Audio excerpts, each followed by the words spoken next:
chosen ones, empaths, you have to understand that a narcissist is reliant upon your supply. They are literally living and breathing reliant upon your supply. You know, their day is not fulfilled if they don't get the supply from you. And this can be while you're together in a relationship or even after the relationship's ended, right? This can happen in friendship circles. This can happen with colleagues at work or bosses. This can happen in any given scenario, right? Maybe in work, you might have to use the grey rock method, but that's still a form of ignoring the narcissist. You know, if you have to talk to the narcissist for work reasons, then you talk to the narcissist for work reasons and you don't let it get personal, because they will want to try and make it a personal relationship, right? But this narcissist is reliant upon your emotions. They're reliant. So when you disconnect from the narcissist. You go no contact with the narcissist to the best you can do. You ignore the narcissist if it's a relationship, like a romantic relationship. You don't speak to them. They're dependent upon it. You know? They like to have, especially in romantic settings, they like to have all of their narcissists on the hook, all of their ex-suppliers, on the hook somewhere. You know, waiting for them on the shelf. You know? They like to have people there waiting for their beck and call, for them to come back into their lives. But if you cut the cord, sever the tie, this destroys the narcissist. They're reliant upon your supply. They need it to feel sufficed. And they can even need your supply if the relationship's over. You know? When relationships end, whether it's friendship, romantic, they will keep a look on what you're doing. You know? They will keep watch on what you're doing, on what you're successful in, on what you're achieving, on how your life's better without them. They will see it. They watch you. And as long as you're not engaging with them, you know, you're winning. You're literally winning. This is your superpower. This is the power that you have in your hands to say, I don't want to talk to this person anymore. You know? You know, in normal relationships, using silent treatment, ghosting someone, it's not healthy. But these are the only resorts we have an option to do with a narcissist. Because, you know, when it's all quiet and you don't hear from the narcissist, you think the narcissist is gone. You think the narcissist has moved on with their lives. They're still very much focused on you, even from a distance. They keep watch on what you're doing. You might have blocked them. Yeah.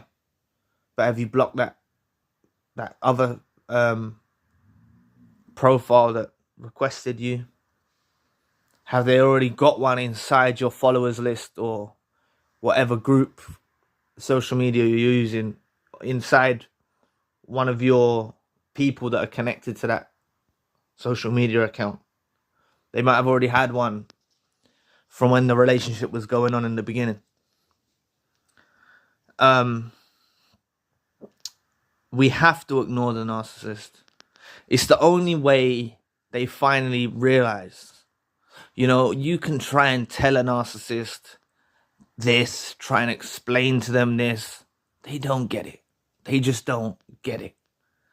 Only silence, ignoring them, grey rocking them in the best scenario if you have kids or you have to talk to them because you're at work or whatnot. You know, this is the only way they learn. Because as I said, grey rocking is a form of ignoring them. You're ignoring them on any occasion when it doesn't involve your children, or it doesn't involve the work project that you need to carry out. When they're trying to come up to you and ask you what you're doing after work, or when the narcissist starts speaking to you about personal things when it's not to do with the children. Yes, you need to ignore them. You need to even tell them, excuse me, this is not about the children. Excuse me, this is not about work. Please, can we leave this conversation aside? You need to turn cold with these lot. Pulling the plug is vital. Severing the tie is vital. In the bigger, grand picture and scheme of things, you really want this person out of your life for good. I understand everyone's got to pay bills. I understand you have children in your life, but you've got to do what it takes to literally minimize any amount of contact if you're literally bound to this person, in a job or in a romantic setting. If you're not through children, that's what I meant to say. If you have children and your children are still young and whatnot, then you can look at parental apps. You can look at, what was it called again? It's only when you parallel parenting, when you communicate through the app. So they can't call up your phone, they can't turn up to your house. These are the sort of implications you need in place, right? You need to implement these things, especially if your children are so young, because it weans them off. It keeps connection at a very minimum. But for all of those, that are not bound by children, or it's not a work, it's not a boss or someone like that where you have to communicate through work. You've got the opportunity to literally be out of this person's life forever. And in my situation, right? In my situation, the narcissist actually, after I caught them out lying, when they got me arrested, they filed a restraining order on me, right? And I've heard this quite commonly, that narcissists do this. And if you're one of these people where the narcissist does this to you, the reason why they're doing this is because they believe, right, that you are such a potent supply that you are going to continue to hunt them down. They believe that you're not going to listen to the law. They believe that you're going to try and break the contact, and you're going to want to stay in contact with them. And this is why when the narcissist done this to me and I kept silent, they're the one who's actually broke it. Even though the order's not placed on them, they're the one that broke it.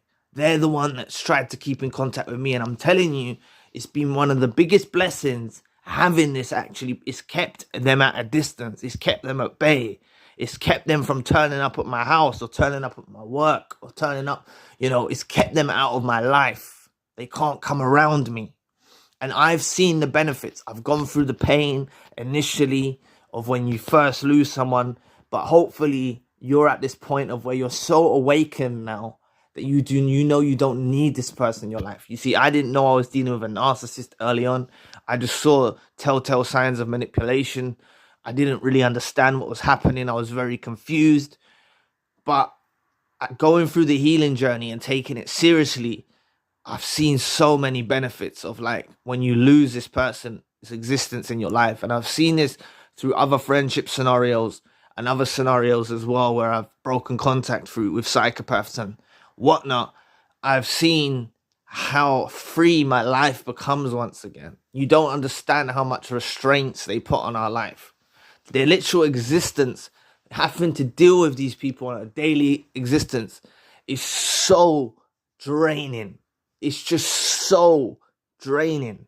Having them gone from your life is the most beautiful thing you can have.